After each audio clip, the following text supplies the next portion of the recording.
की जय। दया करी महादेव, कृपा करी महादेव।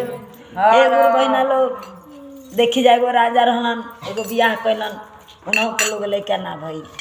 फिर एगो और कैलन, उन्हों के लोग लैका ना भइल। करते करत 4 गो क दिहलन। 4 गो जब क लिहलन तो जब छोटकी अइली, भगवान की कृपा से, शिव गुरु भोलेनाथ की कृपा से उनकर कुछ होके के रह गई। अभी जनली जब तीनों जानी किए भाई इनकर तो हो जाई, तो हमनी के जाने माने ना होई। जहाँ भइल कि राजा समन के घर से निकाल दी हम, इनके ऐसा नहीं लीला लगाए कि इनहू के घर से निकाल दी जा। अब तो राजा साहब जब खाए आवस तब कसलो कि हमनियों के तापे के लगे बानी जा, काहे नहीं कि हमनी के हो जाए। अरे दूसरा केहू के लेके आइल बड़ी नहीं हरे से, ताप फोरली कान, ताप फोरली कान। राजा साहब उनके घर से निकाल दी हलन। अब चल गई जंगल में, गुरबहिना लोग गई जंगल में। अब के भोलेनाथ के कहीं रह तब पूजा कर। ओई जंगल में एगो बुढ़िया माई रहली, उन्हीं कहीं जाके मड़ई में रहे लगली। वही में उनकर खूब सुंदर लड़का भैलन, ना ये दीप के ना वो दीप के। लड़का रोज बढ़स मोटास, रोज बढ़स मोटास। आई अपन जब उठ हो गई तो गाँव में जा से भीख मांग के ले आवस, अपनों खास बुढ़ियो माई के खियावस, लड़कों के खियावस। जब लड़का बोर हो गई, देखलस कि हमारा माई भीख मांगत तड़ी, कहली कि ये माई देख तू तो बहुत भीख मांगलू, अब हमहू मांगे जाए।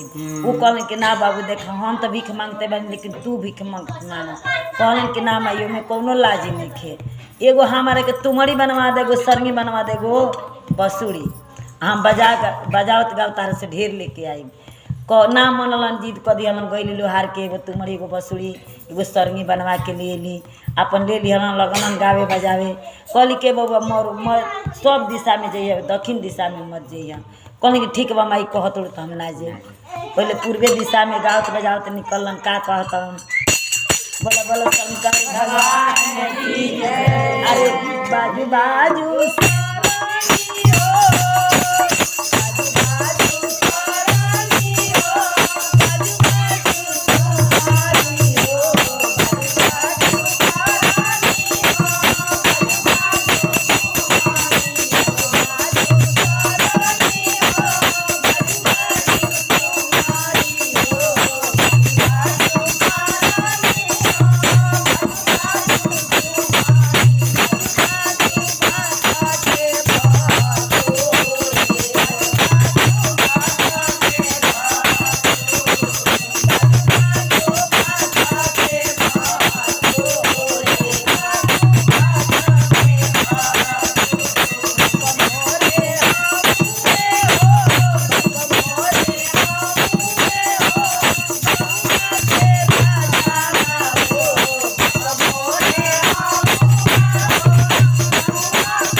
यही तरह लड़का मांग गावत बजावत मांग के लिए आवे घरे अपन खास लोग चारों ओर घूमे आई। सोचलस कि माई कहत रही भाई दक्षिण दिशा काहे निके जाए के, तनी वहू दिशा तनी देखें कि मजा होता। अब वहू दिशा एक दिन चल दिया लड़का आ गुरु जी के कृपा से वही द्वार पर जाके अपन सरंगी बजावे ताके जब ओकरे घर बाटे कहता अरे बाजू बाजू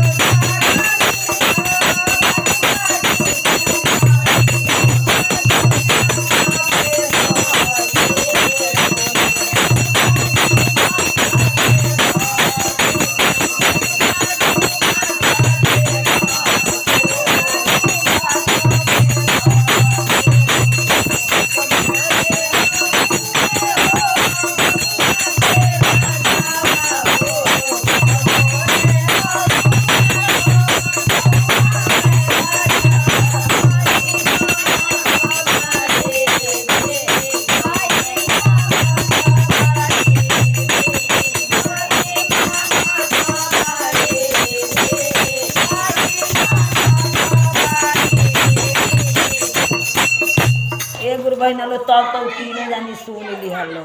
अब तो उन्होंने के बतिया सद गई कहतली ये भाई तो लड़का बा हमनी के बुझाता कि वही के नाम हम करे नहीं रही गाना हमनिए पे गावत ताटे। राजा साहब 4 गो बियाह कैल ही बाड़न घर से निकल ही बाड़न कल के बबुआ तनी खाली और गाना में सुनावना बड़ा तार गाना में निकलाता आ तार कौरी हमनी के ढेर दिहल जाई। अब लड़का के जात लालच में पड़ के फिर खाली गावता अरे बाजू बाजू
सच्चे दरबार की जय। गुरु बहन लो तो जानिए गलो कि उहे लइका बा हौवे बस सड़ाक दिन उनके सरंगिया तुमरी में फेंक दिहल लोग। अब घिसिया के लेके चल गए लोग घर में आ घर में ले जाके हाथ गोड़ दोनों बांध दिहल लोग आ बांध के ले जाके घर में ढकेल दिहल लोग आ ताला मार दिहल लोग। अब तो लइका थेगा पड़ गई सोचा था कि माई हमारे यही खातिर ना आवे देते रही कि बुझाता कि उहे होई जा। अब तो जान बचावल यहाँ से मुश्किल बा।